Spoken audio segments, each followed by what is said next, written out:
तो आज हम पढ़ाने जा रहे हैं असहयोग आंदोलन, जो 10th और 12th दोनों ही सोशल साइंस हिस्ट्री के लिए इम्पोर्टेंट क्वेश्चन हैं।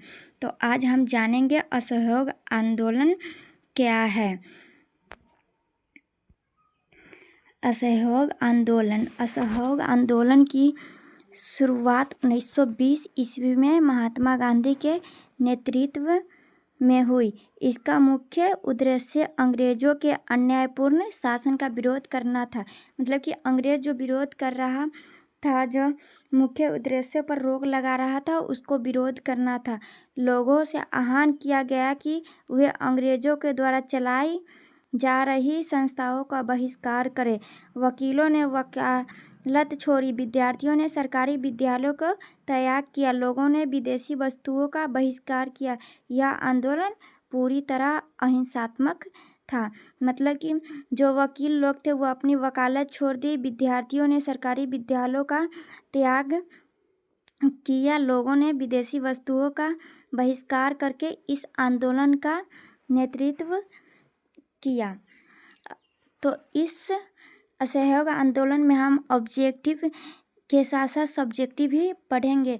तो असहयोग आंदोलन भारत के स्वतंत्रता संग्राम का एक बेहद महत्वपूर्ण मोड़ था। आपकी तैयारी को मजबूत करने के लिए यहाँ इस आंदोलन से जुड़े सबसे महत्वपूर्ण ऑब्जेक्टिव प्रश्न दिए जा रहे हैं, जो अक्सर परीक्षाओं में पूछे जाते हैं।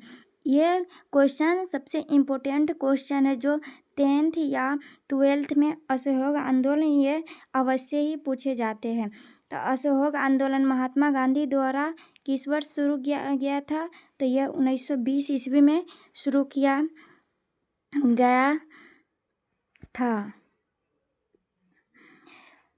किस घटना के कारण महात्मा गांधी ने असहयोग आंदोलन अचानक वापस ले लिया था? तो चौरा चौरी कांड, जो 5 फरवरी 1922 ईस्वी को 4 फरवरी या 5 फरवरी भी बोलते हैं, जो 1922 ईस्वी में गोरखपुर के चौरी चौरा में हुई हिंसक घटना के बाद गांधी जी ने 12 फरवरी 1922 ईस्वी को आंदोलन वापस ले लिया। यानी कि असहयोग आंदोलन को स्थगित कर दिया गया तब 12 फरवरी 1922 ईस्वी को।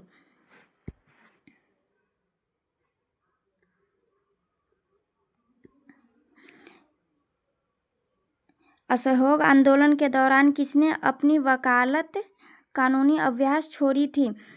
तो उपयुक्त इनमें से जितने वे आंदोलन के देश के बड़े वकील थे, इन्होंने आंदोलन का बहिष्कार किया था। वकालत छोड़कर इस आंदोलन का बहिष्कार किया था जो मोतीलाल नेहरू थे, चित्तरंजन दास, सैफुद्दीन किचलू थे।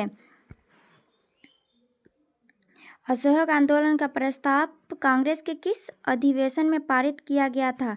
तो जब 1920 ईस्वी सितंबर 1920 ईस्वी में कलकत्ता अधिवेशन हुआ, तो इसी अधिवेशन में लाला लाजपत राय की अध्यक्षता में, उस समय कलकत्ता में लाला लाजपत राय की अध्यक्षता थी, अधिवेशन में यह प्रस्ताव पेश हुआ और दिसंबर 1920 ईस्वी के नागरिक अधिवेशन में पूर्ण स्वीकृति मिली।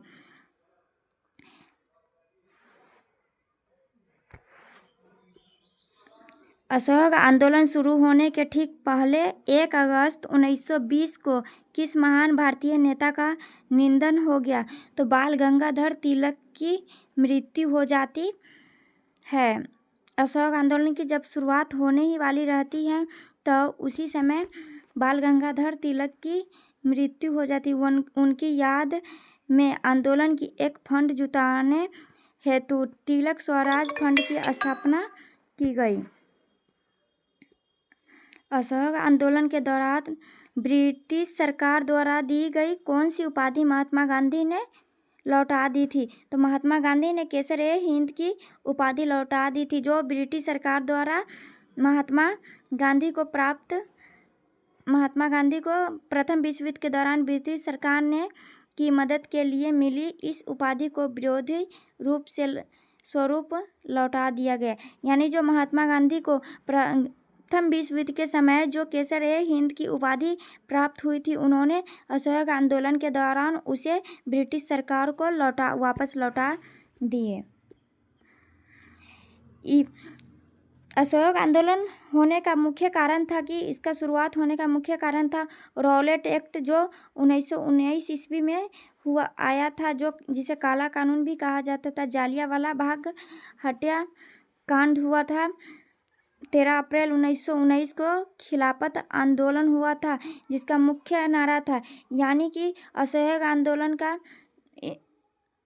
इस समय जो रॉलेट एक्ट, जालियांवाला बाग हत्याकांड, खिलाफत आंदोलन के समय जो था, उसका मुख्य नारा यही था कि 1 वर्ष में ही हम स्वराज्य प्राप्त करना है।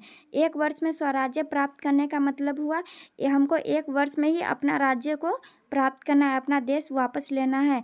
मुख्य कार्यक्रम: सरकारी स्कूल, कॉलेजों, अदालतों और विदेशी कपड़ों का बहिष्कार, चरखे और खादी को बढ़ावा देना। यदि वीडियो अच्छा लगे तो आप वीडियो को शेयर ज़रूर कीजिएगा और चैनल को मेरा सब्सक्राइब कीजिएगा। आगे का वीडियो देखने के लिए कमेंट कीजिए।